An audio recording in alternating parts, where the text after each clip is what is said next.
श्रवण संस्कृति के उन्नायक प्रातः स्मरणीय आचार्य भगवंत विद्यासागर जी महामुनिराज की जय जय जय। गुणायतन प्रणेता संघ समाधान व भावना योग प्रवर्तक प्रखर वक्ता पूज्य मुनिवर श्री प्रमाण सागर जी महाराज की जय जय जय। मुनिवर श्री अरहय सागर जी महाराज की जय जय जय। प्रिय बंधुओं, तीर्थराज सम्मेद शिखर की तलहटी गुणायतन परिसर में आयोजित देश के सर्वाधिक लोकप्रिय कार्यक्रम संघ का समाधान में यहाँ उपस्थित एवं देश विदेश से जुड़े हुए उन सभी श्रद्धालुओं का जो कि पारस चैनल टीवी चैनल के माध्यम से इस कार्यक्रम का सीधा प्रसारण देख सुन व आनंद ले रहे हैं, उन सभी का मैं गुणायतन और श्री सेवायतन परिवार की ओर से हार्दिक हार्दिक अभिनंदन करता हूं। बंधुओं, यह कार्यक्रम प्रारंभ हो उसके पूर्व पूज्य श्री के चरणों में चल करके हम वंदन करते हैं, नमोस्तु करते हैं। भो स्वामी नमोस्तु नमोस्तु नमोस्तु। बंधुओं, सीधे सबसे पहले प्रश्न की ओर अपन चलते हैं। आज अनेक लोगों ने गुणायतन से जुड़ने की स्वीकारिताएं दी हैं, हम उनको बुलाएंगे, अभिनंदन भी होगा। उसके पूर्व महाराज श्री के चरणों में वंदन करते हुए प्रथम प्रश्न के रूप में महाराज श्री राजेश जी आराई गोपालगंज सागर से नमोस्तु निवेदित करते कह रहे हैं कि मेरे सांसारिक जीवन में अमूल चूल परिवर्तन की पुरोधा व्यक्तित्व शिल्पी मुनि श्री प्रमाण सागर जी महाराज के चरणों में सहृदय सपरिवार नमोस्तु गुरुवर। आज मैं आपके अनवरत आशीर्वाद के साथ आज विशेष आशीर्वाद चाहूंगा, क्योंकि आज मेरा 57वां जन्म दिवस है। मेरी शंका यह है महाराज श्री कि अज्ञानता और मूर्खता व्यक्तित्व निखारने में दो अड़चने हैं। मूर्खतापूर्ण कार्य करने के बाद उसे छिपाने के लिए व्यक्ति अपनी अज्ञानता बता करके पल्ला झाड़ लेता है। ऐसा करके वह सामने वाले को मूर्ख क्यों समझता है? कृपया आपके सानिध्य में पूर्व में ऐसा ही था, आपका सानिध्य मिला उसके पूर्व में ऐसा ही था, कृपया समाधान करें। देखिए, बहुत अच्छी बात कही, मूर्खता और अज्ञानता।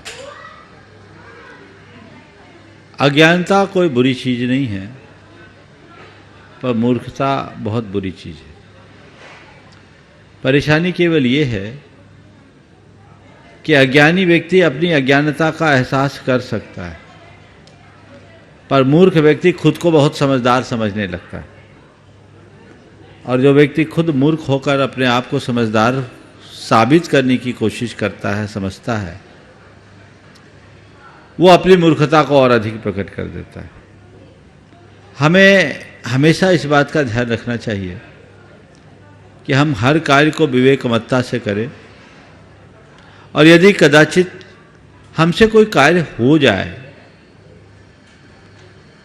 जो गलत हो, उसे स्वीकार करने में रंजमात संकोच न करें, उसे तत्क्षण स्वीकार कर ले, ताकि हम उसे सुधार सके और अपने जीवन को आगे बढ़ा सके। श्रीमती लक्ष्मी जी कटनी से नमोस्तु निवेदित करती हुई कह रहे हैं, गुरुदेव मेरी जिज्ञासा यह है कि जीवन में दो शक्तियों का होना जरूरी है, पहला सहन शक्ति और दूसरा आत्मशक्ति। तो गुरुदेव हम अपने जीवन में दोनों शक्तियों को कैसे विकसित करें, कृपया समाधान कीजिए। बहुत अच्छी बात है, सहन शक्ति और आत्मशक्ति, इन दोनों चीज़ों को जीवन में कैसे विकसित करें। देखिए, दोनों के लिए मैं कुछ सूत्र देता हूँ। आत्मशक्ति को विकसित करने के लिए मैं पहले बात करूँगा, क्योंकि आत्मशक्ति का विकास होगा तो सहन शक्ति के विकास में ज़्यादा कठिनाई नहीं होगी। आत्मशक्ति का विकास करने के लिए सबसे पहले व्यक्ति के अंदर आत्मविश्वास होना चाहिए। अपने आत्मविश्वास को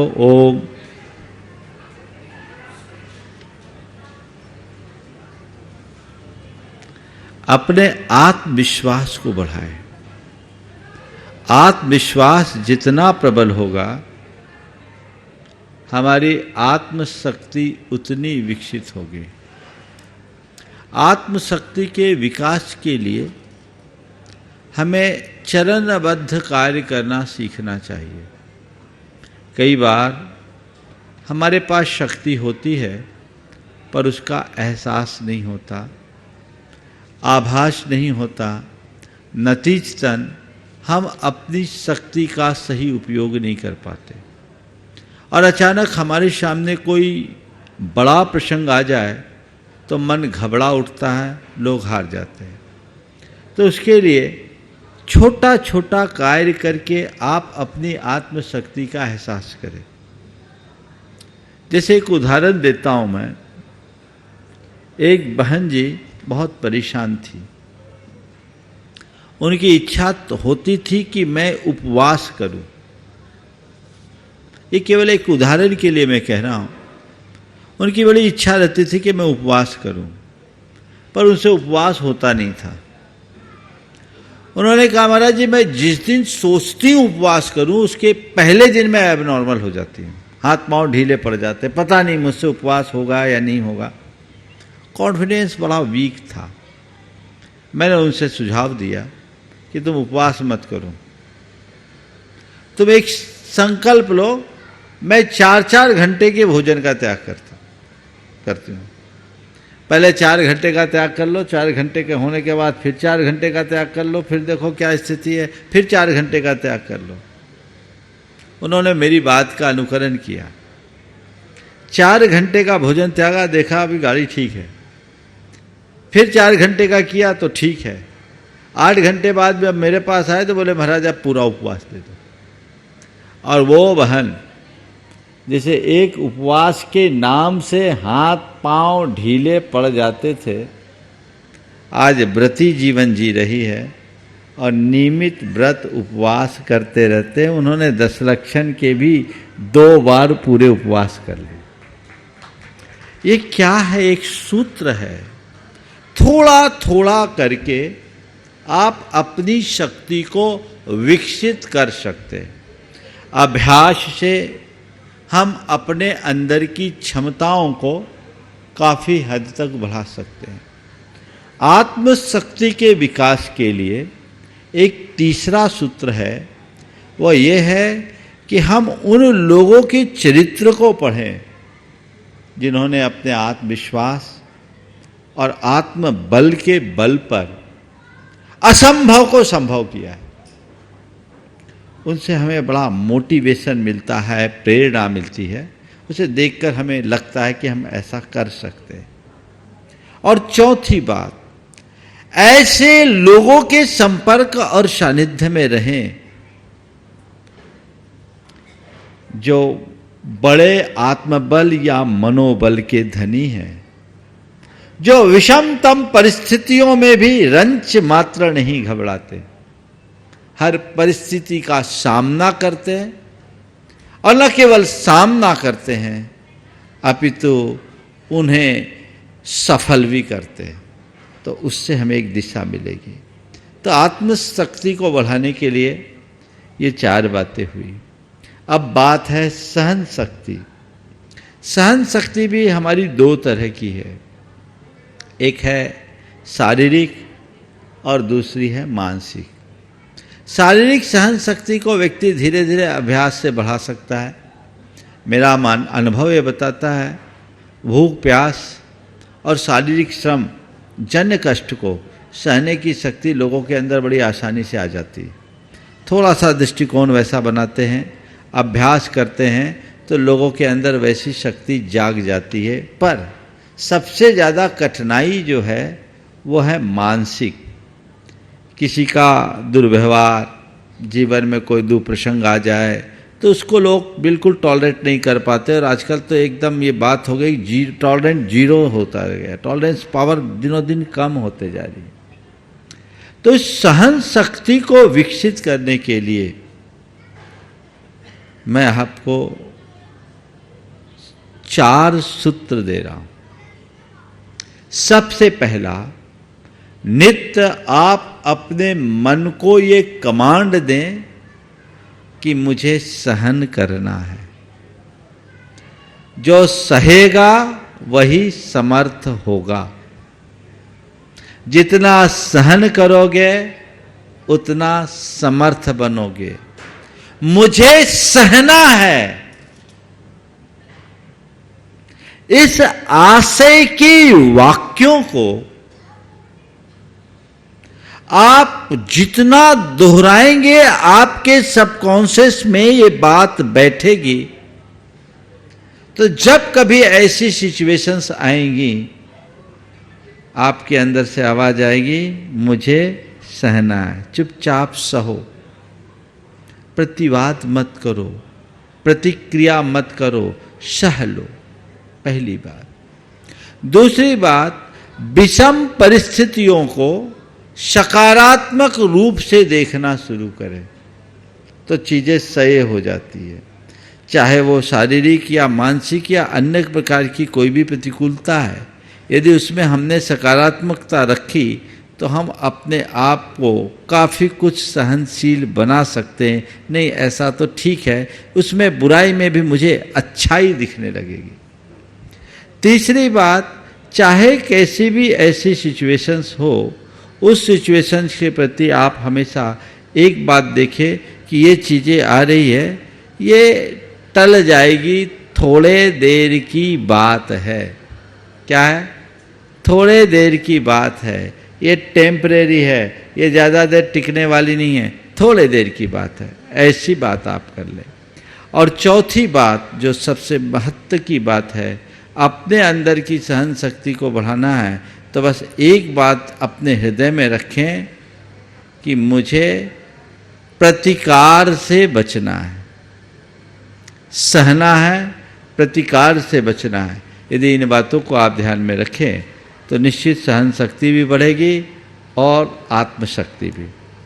अंतिम जैन अंजड़ जिला वड़वानी से नमोस्तु करते हुए कह रहे हैं, गुरुदेव कुछ लोगों को इस बात की खुशी रहती है कि भगवान उनकी जल्दी सुन लेते हैं, कुछ लोगों को थोड़ी नाराजगी रहती है कि भगवान उनकी देर से सुनते हैं, और कुछ लोग तो हमेशा ही नाराज रहते हैं कि भगवान तो उनकी सुनते ही नहीं हैं। तो महाराज जी, क्या भगवान सचमुच सबकी प्रार्थना सुनते हैं? और यदि हाँ, तो इन तीनों प्रकार के लोगों की किस प्रकार की श्रेणी में रखा जाए? कृपया। भगवान मेरी जल्दी सुन लेते हैं, देर से सुनते और सुनते ही नहीं। आपने पूछा है क्या भगवान ये प्रार्थना यथार्थ सुनते हैं और सुनते हैं, तो तीनों की प्रार्थना को हम किस श्रेणी में रखें? देखो सच्ची बात तो मैं ये कहूँ, भगवान तो आप सुना भले दो, भगवान कुछ नहीं सुनते हैं। भगवान तो अपने में रहते हैं, और भगवान अगर सुनने लगे तो हम लोगों से ज़्यादा पागल वो हो जाए, क्योंकि आप लोगों की आदतें हैं खराब, न जाने भगवान को क्या क्या सुनाते हैं। लेकिन हाँ, कई लोगों को ऐसा लगता है कि भगवान ने मेरी सुन ली, कई लोगों को ये लगता है भगवान ने मेरी देर से सुनी, और कई लोगों की ये जो शिकायत है वो भी स्वाभाविक है कि भगवान मेरे सुनते ही नहीं। इसका मतलब क्या? जो जितनी श्रद्धा से आपूरित होकर प्रभु के शरण में जाता है, समझ लो उसका काम उतनी जल्दी हो जाता है जो आपके शब्दों में भगवान ने मेरी जल्दी सुन ली। जो डामाडोल मन से भगवान के चरणों में जाता है, उसका कुछ काम नहीं होता। वो शिकायत करते हैं कि हमारा भगवान हमारी सुनते ही नहीं, क्योंकि तुम्हारे अंदर विश्वास ही नहीं है, मन में संशय है। लेकिन जो लोग तत्परता के अभाव में भगवान की भक्ति करते हैं, उनकी सुनवाई थोड़े देर से होती है। इसलिए श्रद्धा से भर करके चलो, तुरंत सुनवाई होगी। जय श्री जयचंद पाटनी एलोरा से नमोस्तु निवेदित करती हुई कह रही हैं, महाराज जी हम कुछ भी काम करने से पहले यह सोचते हैं कि लोग क्या कहेंगे, हम अपनी मर्जी से कम और लोग क्या कहेंगे ये सोच करके ज्यादा व्यवहार करते हैं। तो महाराज जी मैं ये पूछना चाहती हूँ कि लोग क्या कहेंगे इस मानसिकता से कैसे बचें और अपनी मर्जी से व्यवहार कैसे करें? कृपया मार्गदर्शन। देखिए, जब तक आप अपना जो प्रतिमान है दूसरों को बनाओगे तो यही रहेगा, लोग क्या कहेंगे। जिस दिन आप अपने आप को खुद की कसौटी पर कसने को तैयार हो जाओगे तो ये बात उसी दिन दिमाग से हट जाएगी और आपके मन में आएगा कि मेरी अंतरात्मा क्या कह रही है। जो अपनी अंतरात्मा की आवाज़ को ठीक तरह से समझ करके काम करते हैं, उनके निर्णय सही होते हैं और उन्हें फिर लोगों से अपना मूल्यांकन करने की ज़रूरत नहीं होती, कराने की नहीं होती। लेकिन जो कमज़ोर मन वाले होते हैं और जिनके अंतरात्मा की आवाज़ दबी होती है, या यूँ कहें कि जिनकी अंतरात्मा मरी होती है, वो यही कहते हैं कि लोग क्या कहेंगे। मैं तो ये कहूँगा, अगर ऐसे ही शब्दावली का प्रयोग करना है, थोड़ा बदल के करो। लोग क्या कहेंगे इसको हटाओ, भगवान क्या कहेंगे इसको सामने लाओ। तुम जो काम करने जा रहे हो सही या नहीं, इतना भर देख लो कि भगवान की दृष्टि में ये कार्य सही है, तो मुझे लोक की कोई परवाह नहीं करना। अब भगवान की दृष्टि में ऐसा कार्य गलत है तो मुझे भूल करके भी उसकी तरफ नहीं झांकना। इतना अपने जीवन में आत्मसात कर लो, सारी समस्या ही हल हो जाएगी। मैं ये कहूँगा, लोग क्या कहेंगे ये सोच लेकर चलना फैशन है, और भगवान क्या कहेंगे ये सोच कर आगे बढ़ना हमारा धर्म है। अपने धर्म को धार करके चलिए, जीवन की दिशा दशा बदल जाएगी। महेंद्र जी पत्रकार इंदौर से नमोस्तु करते हुए कह रहे हैं, गुरुदेव, मनुष्य इच्छाओं से भरा हुआ घड़ा है, इसमें से एक इच्छा पूरी होते ही दूसरी इच्छा मन पर डोलता है, दूसरी इच्छाओं पर मन डोलता है। तो महाराज जी, इच्छाओं पर ब्रेक और मन की चंचलताओं को क्रैक कैसे किया जाए, कृपया मार्गदर्शन दें। इच्छाओं पर ब्रेक और मन की चंचलता को क्रैक करने की बात आपने पूछी है। मैं आप सबसे कहूँगा, सबसे पहली जरूरत मनुष्य अपनी इच्छाओं की समीक्षा करे। मेरे मन की जो इच्छा है वो शुभेच्छा है या अशुभेच्छा, पहली बात। अगर सद इच्छा है तो उसकी पूर्ति के लिए तत्परता रखें, अशुभ इच्छा है तो अपने मन को समझाएं कि ये कार्य करने योग्य नहीं है, ये तो मुझे करना ही नहीं, ये मेरी मर्यादा के बाहर है। वो मनुष्य का विवेक जग जाए तो वो उस अपने मन की असद इच्छा से बच सकता है। बहुत सारे लोग हैं, आपको कोई शराब ऑफर करे, जो एक संस्कारी संकल्पी व्यक्ति है, उसके सामने अगर कोई शराब ऑफर करेगा, उसके मन में उससे देखने तक की इच्छा नहीं होगी, क्योंकि हमने अपने माइंड में ये बात फीड कर रखी है कि शराब मेरे योग्य नहीं है, तो ये हमारे अंदर का विवेक हमें रोकता है, ये गलत है। कोई अन्य अनाचार की बात हो, एक विवेकी व्यक्ति कहेगा नहीं, ये मैं कल्पना में भी नहीं सोच सकता क्योंकि ये गलत है, तो ये असद इच्छा को हमारे मन का विवेक रोकता है। अब रही बात अन्य इच्छाएं, जो हमारी भौतिक इच्छाएं हैं, वो नित्य प्रति उत्पन्न होते रहती है। उनका हम विश्लेषण करके देखें कि कितनी उपयोगी है और क्या ये संभाव्य है।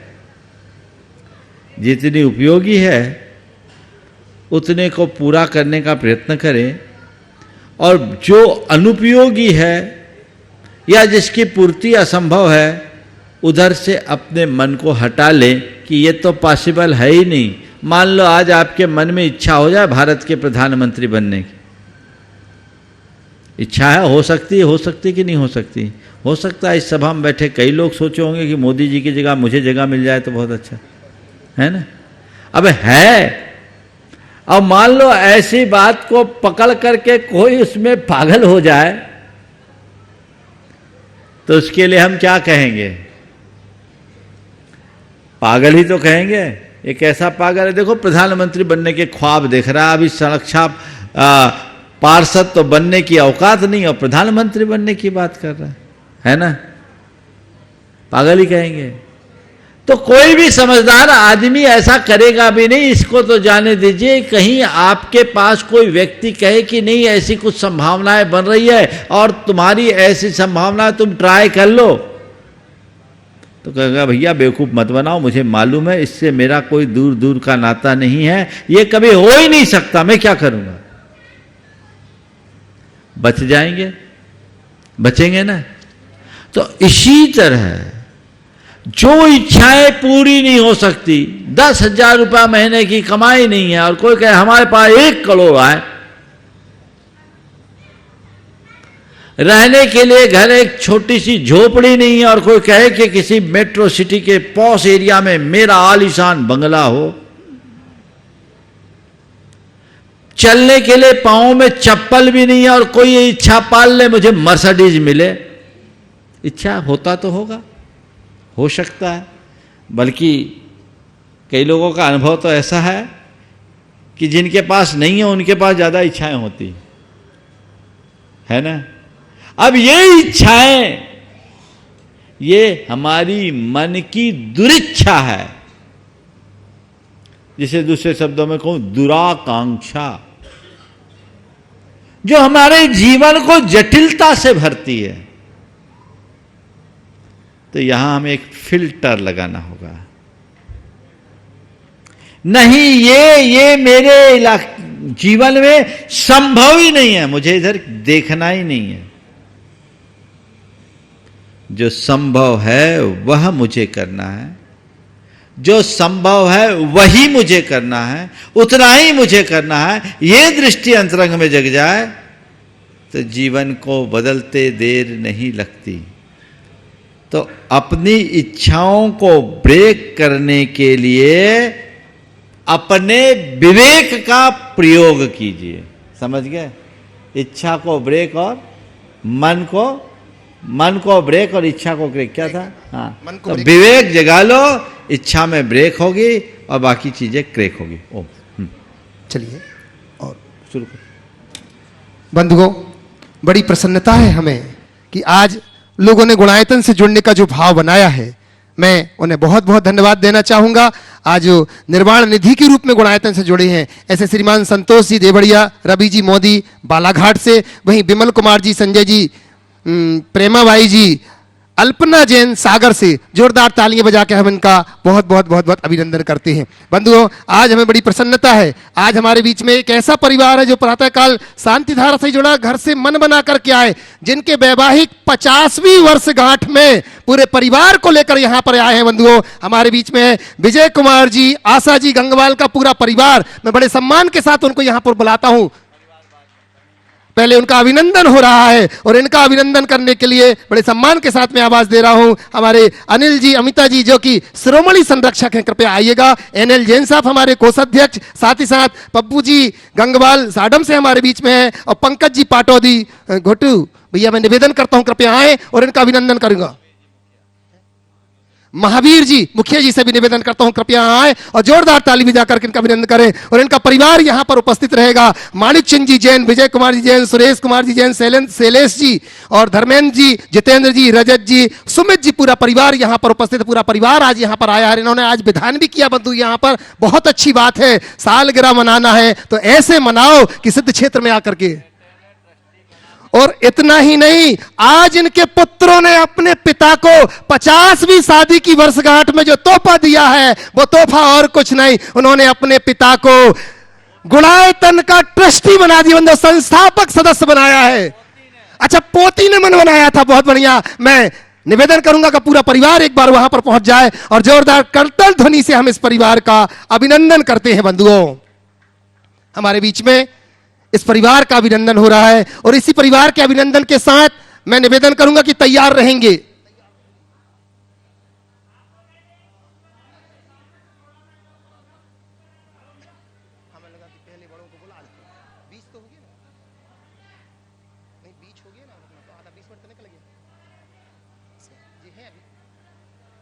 अभिनंदन हो रहा है विजय जी गंगवाल, आशा जी गंगवाल, पूरे परिवार का।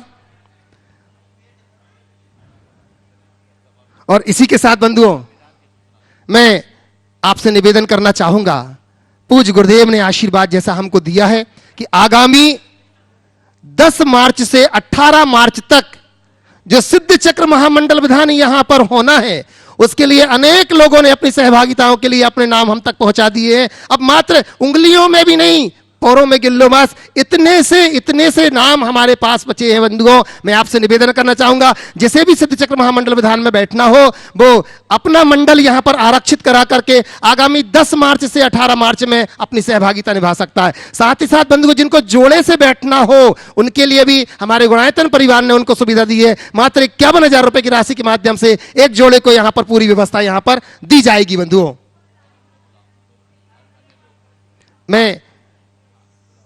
मैं निवेदन करता हूं बंधुओं, आज जो सूत्रधार से संस्थापक सदस्य ट्रस्टी के रूप में जुड़े हुए हैं दिल्ली से हमारे बीच में श्रीमान लक्ष्मी नारायण जी, पूनम जी, मनोज जी, ममता जी, हर्षिता जी, भव्या जी, श्यामलाल जी, हेमलता जी, दिव्या जी, जयंत जी, संकेत जी, जैन सा परिवार यहां पर उपस्थित है। बड़े सम्मान के साथ मैं निवेदन करता हूं, कृपया पूरा परिवार मंच के निकट यहां पर आए और इनका अभिनंदन करने के लिए हमारे बीच में यहां पर उपस्थित हैं हमारे गुणायतन के सीईओ सुभाष पूनम जी यहां पर उपस्थित हैं, साथ ही मुख्य प्रशासक हमारे शैलेंद्र जी दिल्ली से यहां पर उपस्थित हैं। मैं निवेदन करता हूं इस परिवार का अभिनंदन करने के लिए। जब तक मैं निवेदन करूंगा एक बार यहां पर आ जाएं।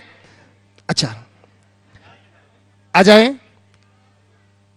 मैं निवेदन कर रहा हूं संस्थापक सदस्य के रूप में आज जो जुड़े हैं, इन्होंने आज शांति धारा में भी अपनी सहभागिता निभाई थी। बंधुओं, तालियां बजा करके हम इनका अभिनंदन करते हैं। दिल्ली से लक्ष्मी नारायण जी, पूनम जी, मनोज जी, ममता जी, हर्षिता जी, भव्या जी, श्यामलाल जी, हेमलता जी, दिव्या जी, जयंत जी, संकेत जी, जैन सा परिवार यहां पर उपस्थित है। करतल ध्वनि से हम इनका बहुत बहुत बहुत बहुत अभिवादन करते हैं। सौभाग्य मिला है इनको। लीजिएगा, आइएगा।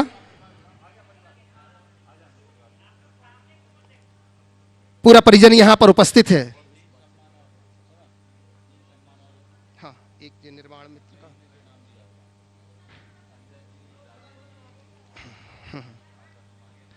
और इसी के साथ साथ बंधुओं मैं आवाज दे रहा हूं हमारे बीच में, जैसे ही ये पहुंचते हैं इनके साथ श्रीमान राजेंद्र कुमार जी, संजय जी, विशाल जी हमारे बीच में यहां पर उपस्थित है। बंधु विद्या प्रामाणिक दिल्ली से हमारे बीच में यहां पर उपस्थित है।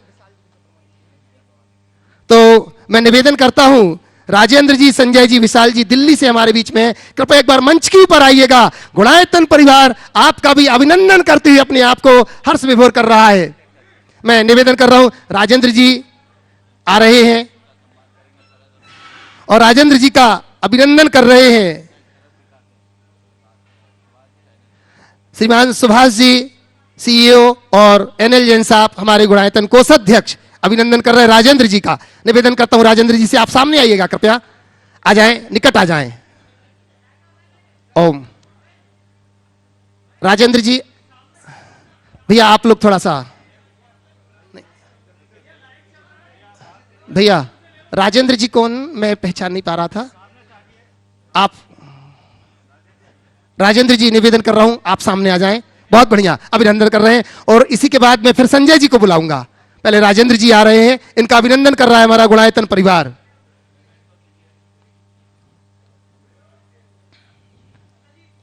लीजिए, तालियां बजा करके इधर पास में आ जाएं आप। ऐसा, बहुत बढ़िया। देखो, इन अतिथियों का अभिनंदन तो तालियों के साथ होना ही चाहिए बंधुओं। बहुत बढ़िया। चलिए, इसी के साथ मैं संजय जी से निवेदन करता हूं, कृपया एक बार आप आ जाएं। संजय जी का शीघ्रता से लेकर के आए। और मैं इनका अभिनंदन करने के लिए भैया शरद जी और विकास जी से निवेदन करता हूं कि इनका अभिनंदन करेंगे। हाँ, जो कि हमारे गुणायतन के ट्रस्टी भी है और विद्या प्रामाणिक संघ से हैं। शरद जी और विकास जी इनका अभिनंदन कर रहे हैं। संजय जी का तालियां बजा करके अभिनंदन करते बंधुओं। और अब मैं विशाल जी से निवेदन करता हूं, कृपया आप अग्रिम पंक्ति में आइएगा। यहां पर माननीय विशाल जी दिल्ली से आइएगा। विशाल जी का अभिनंदन।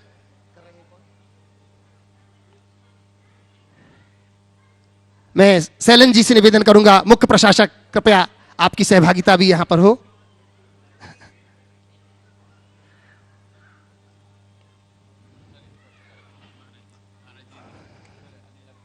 और अब मैं बंधुओं एक और जिन्होंने अपने आप को निर्वाण मित्र के रूप में जोड़ा है बंधुओं, स्वर्गीय कपूर चंद जी, चंपा भाई जी जैन की स्मृति में श्री विमल कुमार जी, प्रेमा भाई जी सागर से हमारे बीच में है। मैं निवेदन कर रहा हूं मंच के ऊपर आए और इनका अभिनंदन कर रहे हैं एनएल जैन साहब।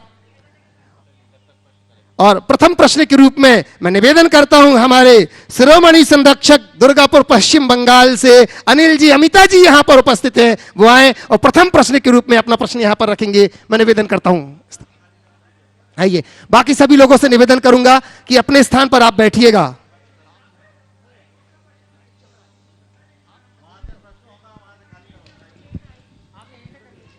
लीजिएगा। प्रथम प्रश्न के रूप में आप ऐसे आ जाए, अमिता जी से मां से निवेदन कर रहा हूं, आप इस तरफ आ जाए।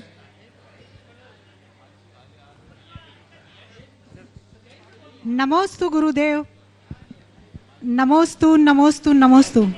गुरुदेव, एक शब्द होता है निंदा और एक नींद। कहते हैं कि इन दोनों पर हम विजय पालें तो हमारी उन्नति को कोई नहीं रोक सकता।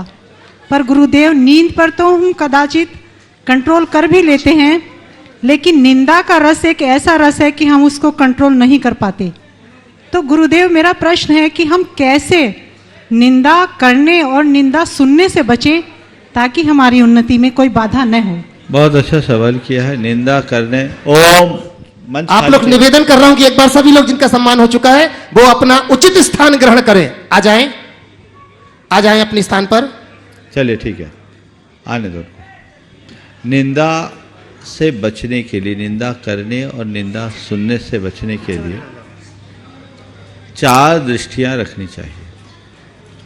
सबसे पहली बात जो अत्यंत आवश्यक है वह है आप थोड़ा सा हृदय को विशाल बनाएं, उदार बनाएं। दूसरी बात, गुणग्राही दृष्टि रखें।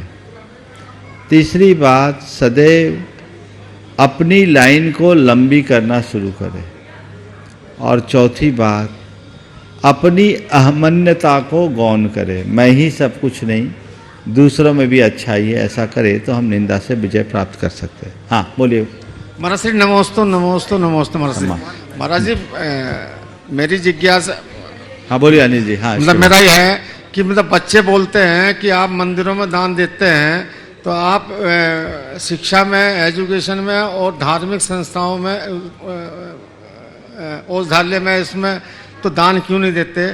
तो उसके बारे में बोलते हैं। चलिए आपका उत्तर देता हूं, पहले इनको कर लीजिए। बुजुर्ग हैं, आ जाइए। बुजुर्ग सुभाष जी।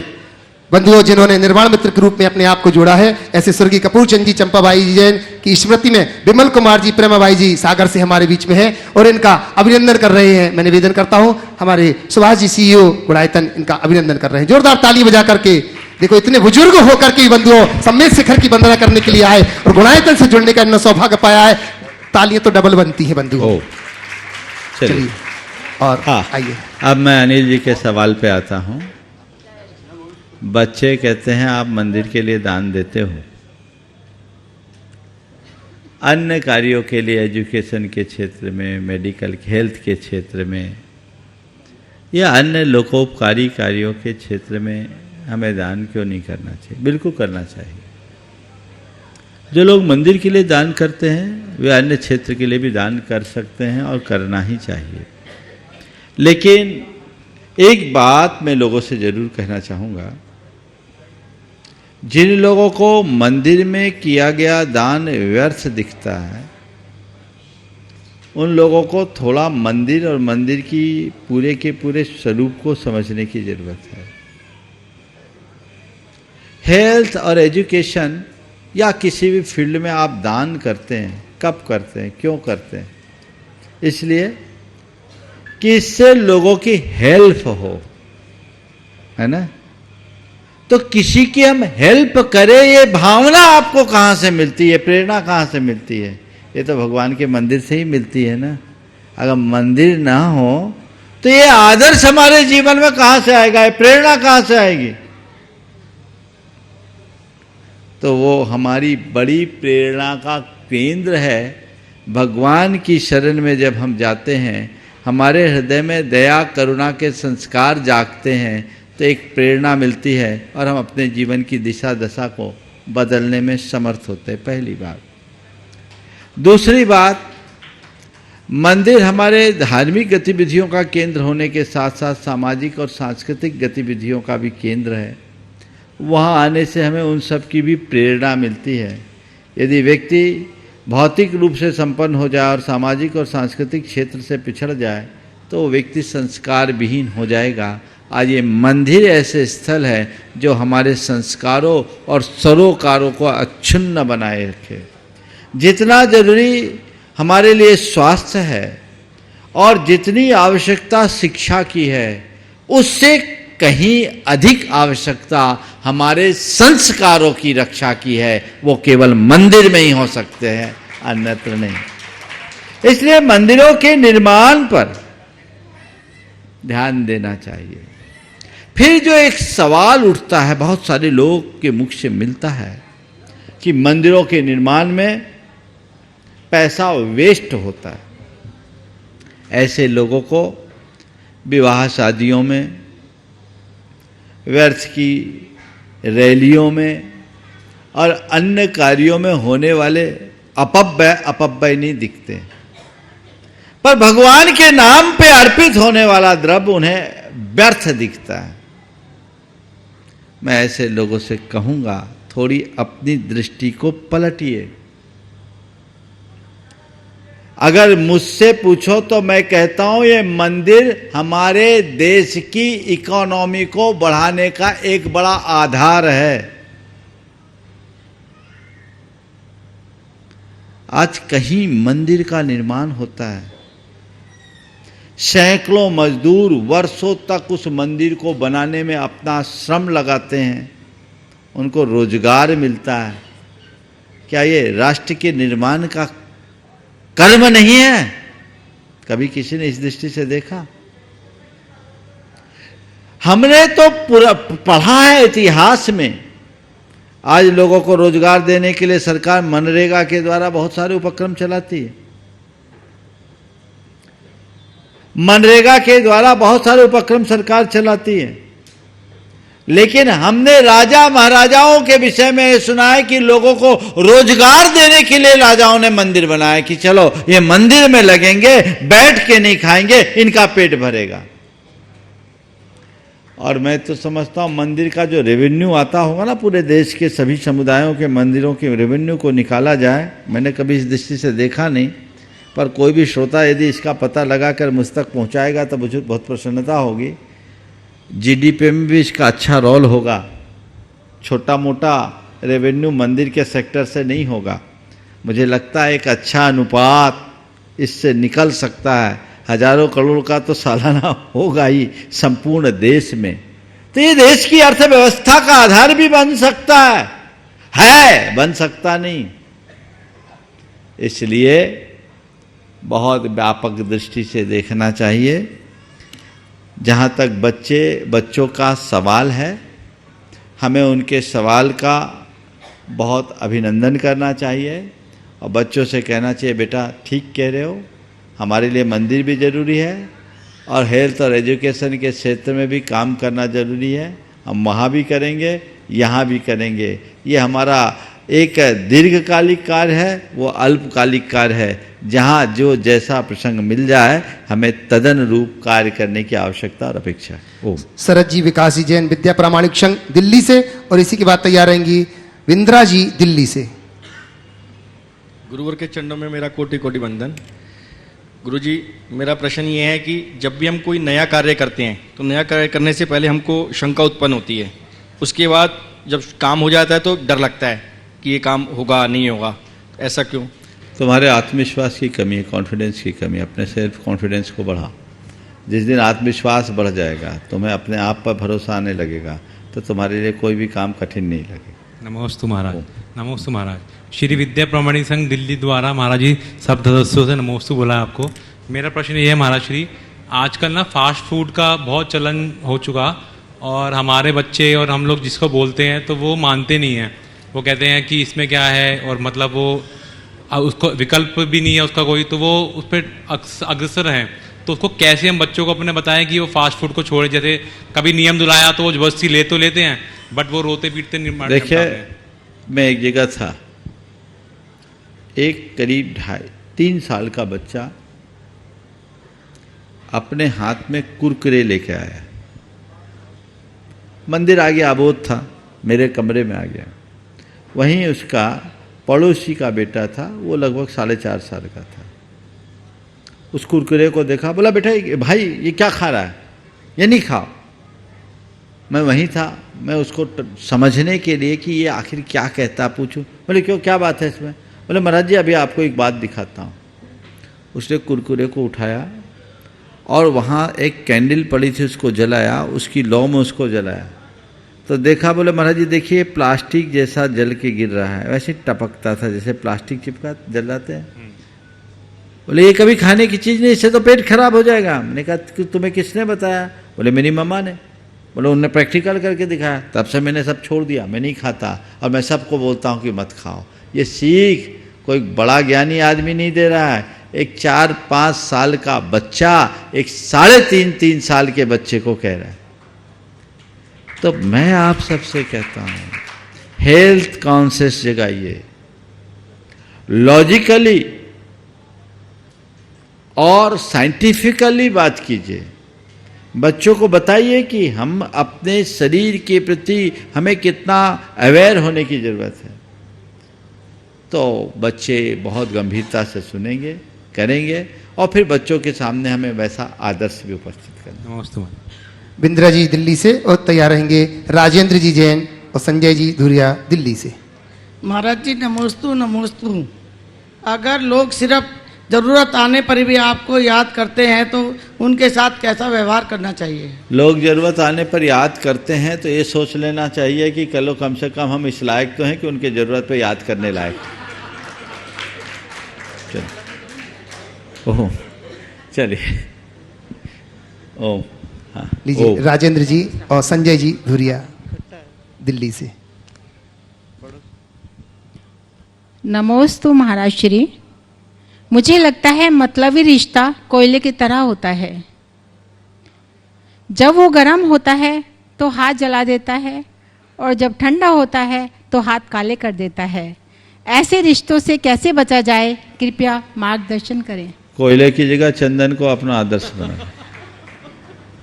जब तक हाथ में रहता है तब तक भी सुगंध देता है और चले जाने के बाद भी सुगंध देता है। हमारे पास दोनों ऑप्शन है, हम क्यों करें? मतलबी रिश्ता क्यों बनाए? रिश्ता से मतलब रखें, ध्यान रखें, मतलब से रिश्ता बनाना और रिश्ता से मतलब रखना, दोनों में बड़ा अंतर है।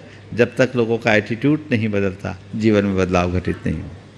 महाराज श्री इनकी तरफ से बोल रही हूँ, राजेंद्र जी की। हाँ हाँ बोलिए बोलिए। सुबह होती है, शाम होती है, जिंदगी यूं ही तमाम होती है। भगवान जीवन का तत्व क्या है? जीवन बस यही लाइन है, इसमें सार है।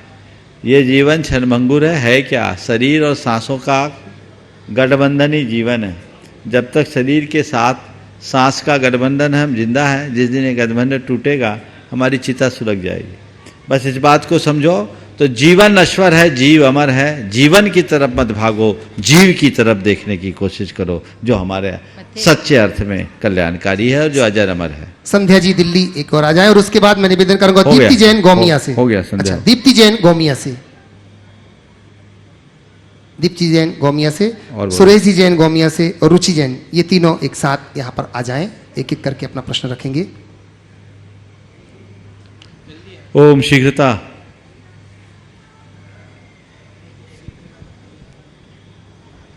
गुरुदेव के चरणों में मेरा और मेरे परिवार की तरफ से त्रिबार नमोस्तु नमोस्तु नमोस्तु। मेरा प्रश्न ये है गुरुदेव कि हम अच्छे मनुष्य की पहचान कैसे करें? एक अच्छे मनुष्य की पहचान कैसे करें?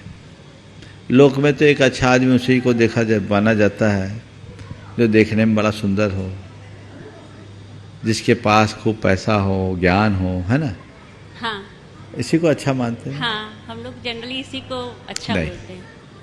एक अच्छा मनुष्य मेरी दृष्टि में वो है जिसकी सोच अच्छी हो, आदतें अच्छी हो, व्यवहार अच्छा हो और जिसका आचरण अच्छा हो। वो व्यक्ति एक अच्छे आदमी के श्रेणी में लिया जा सकता है। नमोस्तु गुरुदेव। सुरेश जी गोमिया से और रुचि जी।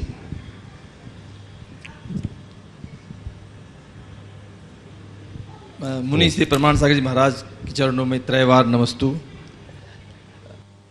मन की नकारात्मकता जो है वो करीब करीब हर मनुष्य के मन में कमोबेश होती है। इस नकारात्मकता से छुटकारा पाने के लिए धर्म की क्या भूमिका हो सकती है? बहुत अच्छा सवाल है। मन की नकारात्मकता तो हर मनुष्य की प्रवृत्ति का अंग बन गया है, हर किसी के जीवन में इस तरह का होता ही है। पर आपने पूछा है इस नकारात्मकता के प्रभाव से अपने आप को कैसे बचाएं, धर्म की क्या भूमिका है। सच्चे अर्थों में देखा जाए ना तो नकारात्मकता से मुक्त होना ही धर्म है। हम लोग शास्त्रीय भाषा में कहते हैं कि कर्म की निर्जरा होती है। ये निर्जरा क्या है? नकारात्मकताओं का अभाव होना ही तो निर्जरा है। तो हम अपने अंदर की नकारात्मकता को कम करते चले जाएं, यानी कर्म की निर्जरा हो। जितने भी नकारात्मक आवेग हैं, काम है, क्रोध है, लोभ है, मोह है, विकार, ये हमारे अंदर की नकारात्मकता ही तो है। इस नकारात्मकता को हटाने के लिए हम धर्म का आलम्बन ले, आश्रय ले, तो हम अपने जीवन को बेहतर बना सकते हैं। नमस्ते महाराज, नमस्ते। लीजिएगा रुचि जी वमिया, और इसी के बाद निवेदन करूंगा मैं विजय जी, आशा जी, जिनकी आज 50वीं। त्रय बार नमोस्तु नमोस्तु नमोस्तु। महाराज जी, ध्येय पदार्थ क्या है? क्या ये आत्मा का स्वरूप है? ध्येय पदार्थ जिसका ध्यान किया जा सके वो ध्येय है। किसका ध्यान करना है? आत्मा का कि अनात्मा का? बोलो। आत्मा का। कौन सी आत्मा का? शुद्ध आत्मा का कि अशुद्ध आत्मा का? शुद्ध आत्मा का। तो शुद्ध आत्मा हमारा स्वरूप हुआ कि नहीं हुआ? हो गया। चलिए विजय जी, आशा जी, और इसी के बाद निवेदन करूंगा मैं बोल दो, वहीं से बोल। श्रीमती निशा सेठी मनीष जी अकोला से, इनकी भी आज 25वीं वर्षगांठ है। बोलो। सागर जी महाराज की जय, बोलो प्रमाण सागर जी महाराज की जय, बोलो सागर जी महाराज की जय। महाराज श्री मेरा एक तो क्वेश्चन ये है कि ये पारसनाथ पर्वत है, मतलब 24 तीर्थंकर में 20 तीर्थंकर यहाँ से निर्वाण गए हैं, तो हमको ये थोड़ा सा मेरा संकोच है कि वो 20 तीर्थंकर यहाँ से गए हैं, इसी धरती को क्यों चुना? इसमें क्या खास बात थी? और मतलब क्यों, मतलब जैसे पूरा इंडिया में यही एक जगह मिला उनको? पहले तो मैं आशीर्वाद देना चाहूँगा विजय भाई और उनकी धर्मपत्नी को। आज उन्होंने अपने दाम्पत्य जीवन के 50 वर्ष अच्छे से पूर्ण किए हैं। आगे वे धर्म के मार्ग में लगे रहे और अपने मनुष्य जीवन के सार को प्राप्त करें, ये मेरा आशीर्वाद है। निर्वाण भूमि में आए हो, निर्वाण का मार्ग प्रशस्त करो। ये 20 तीर्थंकरों के मोक्ष जाने का कारण क्या है? ये आपका सवाल है कि सभी तीर्थंकर यहीं से मोक्ष क्यों जाते हैं? ये शाश्वत भूमि है, ये इस भूमि का नियोग है जिसके परिणाम स्वरूप सब यहीं से मोक्ष जाते हैं। चलिए। निशा जी सेठी अकोला महाराष्ट्र से पहुंच रहे हैं, और इसी के बाद तैयार रहेंगे अभिषेक जी, ज्योति जी, सजल, दियांश, प्रियान जी, मोड़ाक्षी। नमोस्तु नमोस्तु नमोस्तु भगवान। आज हमारी शादी की 25वीं सालगिरह है और आपका आशीर्वाद सदैव हमारे ऊपर बना रहे। नमोस्तु नमोस्तु नमोस्तु। और मैं पूरे परिवार के साथ में 19 लोग शिखर जी के दर्शन के लिए आए हैं ये सालगिरह के उपलक्ष्य में। सवाल कीजिए जल्दी। सवाल ये है कि महाराज, बहुत सारे लोग ऐसे होते हैं जिनको सफलता जो है बहुत आसानी से मिल जाती है, बहुत पावरफुल जिंदगी जीते हैं, और कुछ लोग ऐसे होते हैं जिनको बहुत फोर्स, बहुत ताकत की जरूरत पड़ती है और उसके बाद सफलता मिलती है। तो इसका कारण क्या है? समाधान चाहिए। देखिए, कारण के पचड़े में नहीं पड़ना चाहिए। सफलता मिल गई, इसका जश्न मनाना चाहिए और ये सोचना चाहिए कि उसका यही नियोग है। समझ गए? आशीर्वाद चलेगा। और अब निवेदन कर रहा हूं अभिषेक जी, ज्योति जी, सजल, दियांश, प्रियान जैन, मोड़ाक से पूरा परिवार यहाँ पर, और इसी के बाद निवेदन करूंगा मैं डॉक्टर तापस जी गुप्ता, साडम, गोमिया से। नमोस्तु गुरुदेव। महाराज जी, ये शंका है, आज दिन में आपके प्रवचन का लाभ मिला था, उसके अंदर आपने हमें ये बताया था कि हम पुण्य कमा रहे हैं या पुण्य भोग रहे हैं। लेकिन महाराज जी, मेरी जिज्ञासा ये है कि हम लगभग, हमारी जो जनरेशन है, फास्ट पीढ़ी, कि हम आज यहाँ हैं तो हमें लगता है कि यही जीवन है, हमें यही सब करना चाहिए, लेकिन जब हम घर जाते हैं, हमारे काम में लगते हैं, तो हमें फिर से लगने लगता है कि ठीक है, ये नहीं वो भी जरूरी है। तो आपके हिसाब से हमें पुण्य कमाने के लिए क्या करना चाहिए? देखिए, मैंने तो जो दोपहर में बहुत संक्षेप में ही बोला था वही फिर से दोहरा रहा हूँ कि अपनी बैलेंस शीट पर नज़र रखना चाहिए। जैसे बाहर की बैलेंस शीट गड़बड़ाती है तो तुम्हारी रात की नींद उड़ती है कि नहीं उड़ती? उड़ती है। भीतरी बैलेंस शीट को भी तुम हमेशा ऑडिट करते रहो, तुम कभी प्रमादी नहीं बनोगे और धर्म के मार्ग में लगे रहोगे। समझ गए? अच्छे कर्म करो, दान, पूजा, शील, उपवास का पालन करो, यही पुण्य वृद्धि के आधार। नमस्ते महाराज। डॉक्टर तापस जी गुप्ता साडम गोमिया से।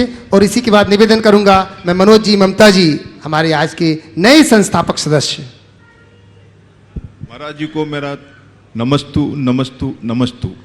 महाराज जी ने जितना भी आज बोले हैं उसमें मेरा जितना भी क्वेश्चन था सब चीज का आंसर तो मेरे को मिल गया है, तो मेरा कोई एक्स्ट्रा कोई प्रश्न नहीं है महाराज। बहुत सुंदर, आशीर्वाद, बहुत सुंदर। हाँ, मनोज जी ममता जी नए ट्रस्टी पहुंच रहे हैं। और इसी के साथ चक्रेश कल्पना जी गाडर बारा से, ब्रह्मचारिणी रानी दीदी के माता पिता आ जाएं। चलिए जल्दी आइए। मनोज जी जो पहले पहुंच नहीं है, मनोज नहीं, आ जाओ। नहीं। और इसी के साथ तैयार रहेंगी दीपा ठोले पुणे से।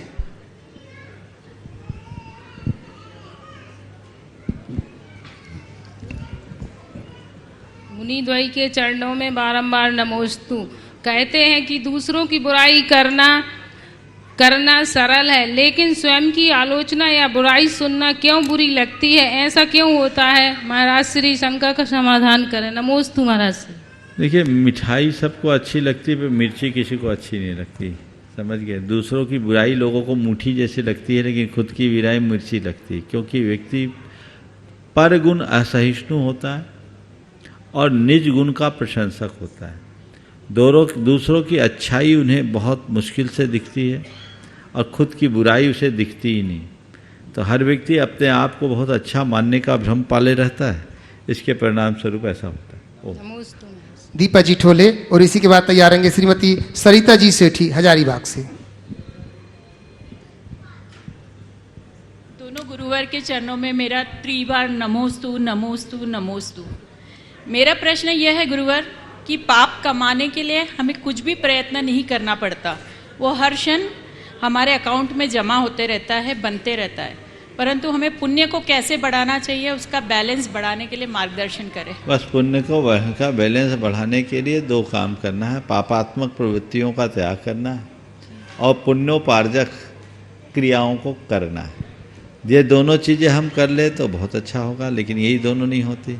पापात्मक क्रियाएं हम करने में चूकते नहीं और पुण्योपार्जक क्रियाओं को करने में प्रमाद कर जाते हैं। ओ ठीक है। श्रीमती सरिता जी सेठी हजारीबाग से।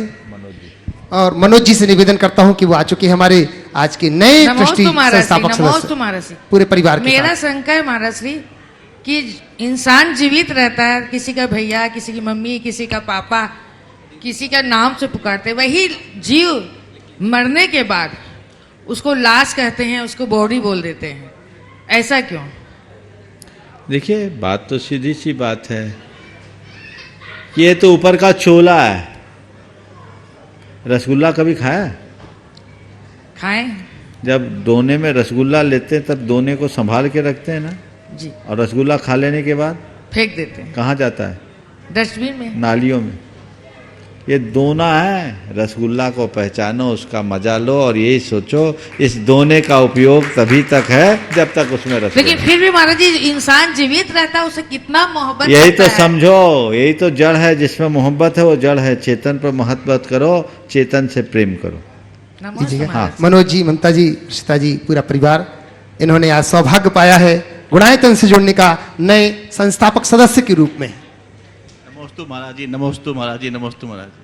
महाराज जी, प्रश्न मेरी बिटिया पूछेगी। जरूर।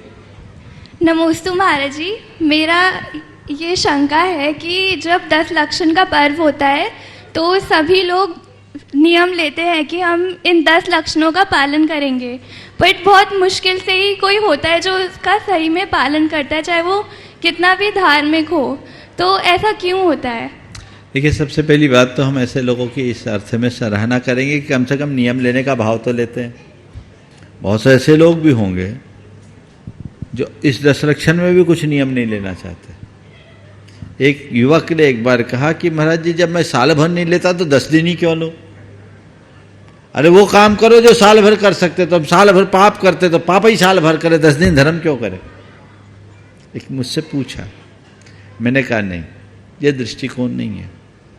ये बात माना कि हमें धर्म तो साल भर करना चाहिए, पर यहाँ 10 दिन करने का प्रयोजन ये है कि साल भर नहीं कर पाए तो कम से कम 10 दिन तो करे। आज ये बीज बोएंगे, कालांतर में ऐसा फलेगा कि मेरे शेष दिन भी सफल हो जाए। दृष्टिकोण ये। तो आपकी बात के लिए मैं कहूँगा कम से कम नियम लेने का भाव तो आया, नंबर 1। अब नियम लेने का भाव आने के बाद निभा नहीं निभा, कुछ लोगों का निभ जाता, कुछ लोगों का नहीं निभता। तो जिनका निभ गया वो तो पूरे नंबर पा गए, नहीं निभा ठीक है, पेपर सब लोग देते हैं, आप भी देती होंगे। 100% कितने लोगों का आता है बोलो? बहुत कम, जो अच्छे से पूरी मेहनत करते हैं उन्हीं का ही आता है। ऐसा तो नहीं किसी का नहीं आता है? नहीं, किसी का आता, बाकी का वो पूरी मेहनत नहीं करते, मतलब उनका एवरेज आता हाँ, है, एवरेज आता आता है। है। और जो बिल्कुल फांकी मारते हैं वो फेल होते हैं। हाँ। धर्म क्षेत्र में भी 100% कोई कोई पाते हैं, बाकी सब एवरेज होता है, पर कम से कम पाते तो हैं, फेल ना हो, यही हमारे जीवन की उपलब्धि है। इसलिए नियम अच्छे से लेते रहना चाहिए। समय आप सबका हो गया है, यहीं पर विराम। बोलिए परम पूज, तुम्हारा भी सवाल है क्या? बोलिए परम पूज आचार्य गुरुवर श्री विद्यासागर जी महाराज की जय। परम पूज मुनिवर श्री प्रमाण सागर जी महाराज की जय। जय।